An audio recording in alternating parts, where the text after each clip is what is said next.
So today we are going to be doing some painting, and it's called tape resist painting. So I'll go over what we need. One of the things is right here, canvas. I'll go over each of the materials and I'll show you an example of one that I've done before we hop in and get started. So first of all, you will need some sort of canvas. It doesn't have to be this size. It could be smaller, could be bigger. So any type of canvas, or if you have some thicker paper, that will work too for this project. So we want to have our canvas, and then you will also definitely need some masking tape or some type of painter's tape. If you happen to have blue painter's tape, that will actually work really well. But if you have Scotch masking tape, that will work okay too. Even if you have like skinny or washi tape, you could even use that. So just something that's a little bit thicker. So we have our canvas and we have our tape. And then a couple other things you might want to have with you. If you would like to, when we're using our tape in just a bit, you might want to have scissors with you as well. You'll see that depending on how you bend the tape across the canvas, and if you want a really clean edge at the end of your tape, then it might be helpful to have scissors. So we'll get into that a little more in a bit. You are also going to want to have some sort of paint with you. So today I have watercolor paints, and because I'm using watercolor paints, awesome. I see some of us holding them up, great. Because if you're using watercolor paints, hopefully you have nearby you, or you can go grab a glass of water. Because if you have one paintbrush, you're gonna be switching out your color every so often, and you might need to clean off your brush. And you need water for watercolor paints to get the right effect. If you have another type of paint too, like acrylic or tempera, that will also work. So watercolor just happens to be what I'm using today. And then besides having your cup of water and hopefully a paintbrush or two, one will be fine though if you just have one. As you are dipping your paintbrush into the water to clean it off in between, you might also want some paper towel. Up to you whether or not that's something you might need, but it could be helpful. So those are the main things that we need: our canvas, our tape, our watercolors, and a paintbrush, and then a glass of water and paper towel if you'd like. So let's get into it. What we're going to do first, I want to show you the example before we start. So the concept of what we'll be doing, let me explain, is that we're going to be using our tape to block off parts of our canvas and paint the white sections in between. When we take off the tape, depending on what kind of design you decide to make with your tape, you will have the white spaces in between where the tape was. So it gives kind of a cool effect. I chose this example that I did as kind of a geometric pattern, but you can do all kinds of things with your tape today. You could make shapes or section off to make like triangles or squares. You could make a word or write your name or initials. You could make a flower or some. So now we'll get started. I want to mention real quick too that depending on how much paint you use, you'll see it won't be quite perfect at the edges. If you have that blue painter's tape, it might be pretty close to having a really clean line, but it's okay if you get a little on the sides, no worries. I'll be scooting over here so I'm under my dot cam. And you can decide whatever length you'd like to start with. And either rip it off or cut it with your scissors. I find that if you take a piece long enough that will go over the edge, you won't have to cut it. But if you have a piece that's a little shorter, you might want to cut the edge depending. So I'm going to start by just kind of placing mine right here in a random spot. I think what I'll be going for today is another type of geometric pattern. There's my first piece of tape. And then my next one, I might go a little bit longer. So you can kind of just play with it, be creative, and make it up as you go. Or if you have a certain design in mind that you are wanting to make, then it might be a little trial and error to get the right amounts of tape that you need in order to create that. So like I'm going to put my next one right here, and that will overlap on that piece of tape, and it will go a little bit off the edge of the canvas, but that's okay because we're going to be taking it off later after we paint our sections and once it's dried a bit. As you put your tape on, just make sure that you press it down pretty good so that there's no bubbles and it's not popping up.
But once you get to a point where you're thinking, okay, I like my design, then that's when you can start your painting.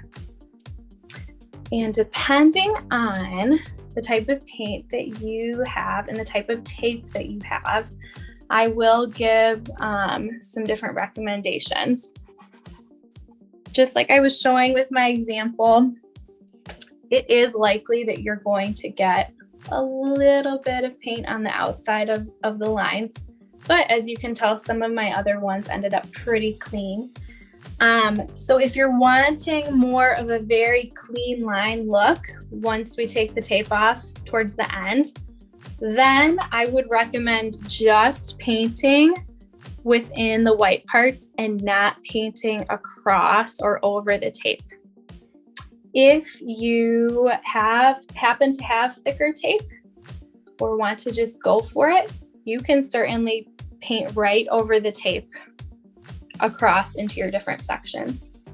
So it's really up to you. You can kind of experiment and see. But like I said, once you're ready with your design, then you can have your paint nearby and get started with that. When you're selecting what paint to use, just some different ideas. You could go with a particular color scheme, like you could choose warmer colors and do several warmer colors like a red, an orange, a yellow, some pinks, or you could go with cooler colors like our blues and our greens and our purples. You can also try mixing a couple colors if you want to try that out and see where that takes you. So lots of different ways you can end up painting. Now I'm going to try one with warmer colors. So maybe I'll start off with an orange. And I'm going to do my best just to paint in those white sections. But if I get a little bit on the edges of my tape, that really is okay, because we are going to peel it off towards the end. If you have watercolor paints, let me get my paints underneath so I can see. With watercolor paints, if you want it to look like a brighter, kind of thicker color, then don't use as much water. If you want more of a light a light color, then you can dip your brush in and use a little more water with the paint. Keep going. Let me just check for any questions.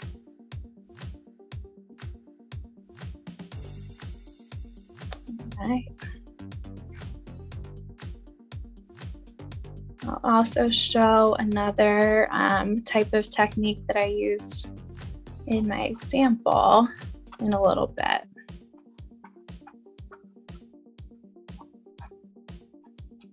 So I just added my orange into one section, and I think I'm going to do another layer, add a little more just to get it a little bit brighter. There we go. Sometimes it takes a couple layers of paint, especially with the watercolors, if you're wanting a section to look a bit darker or brighter. There we go. That's what you're going to keep doing basically. Once you've got your design laid down, you're just going to go to your different sections or paint in your white spaces. And with watercolor paints, it won't take too long to dry.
Before we take off our tape in a bit.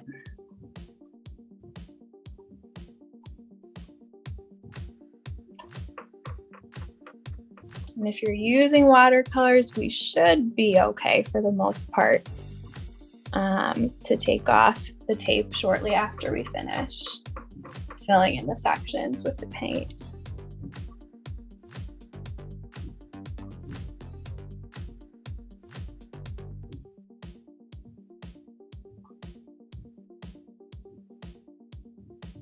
Just start with one piece, and I would kind of hold your canvas if you're able to with the other hand, and you're gently going to peel up. And just be ready for anything, because take a look at mine. It's not quite perfect. Part of it looks pretty clean, but some of it faded in the middle, and that's okay. Once you've peeled your tape off, you can just kind of start a little pile off to the side, and eventually you'll throw that away. So just take each piece one by one and carefully peel it up. And it's slowly going to start to reveal your finished product. If you kind of overlapped your tape, just be really gentle with it as you peel one off of the other, if that's the case. I have a little bit of that happened on my canvas, where one piece of tape ended on top of the other, but that's okay.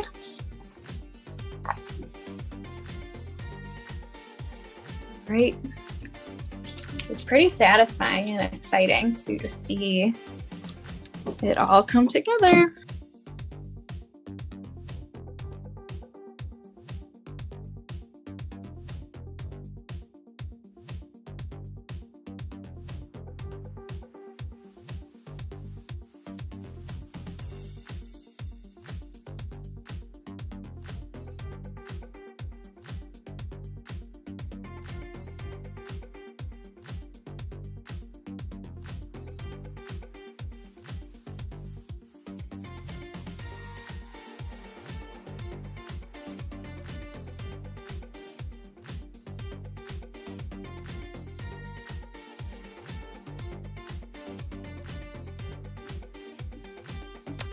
go. So there's how mine turned out.